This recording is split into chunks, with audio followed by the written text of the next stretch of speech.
عزیزم بریزم همه زندگیمو توی کوله عشقم و با تو توی این هوا که هوای تو کرده دلم بی تو تنگ قشنگ برام که نگام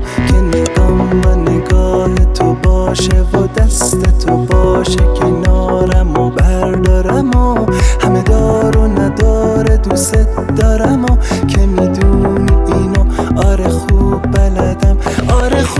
بلدم که قدم بزنم با تو اون همه حرفایی که ببرم تو رو تا نوک دریایی که جایی که واسه رفتن تن به تنت با منه حالا ساعت عشق عاشق شدنت با منه که داره دل من با دلت میزنه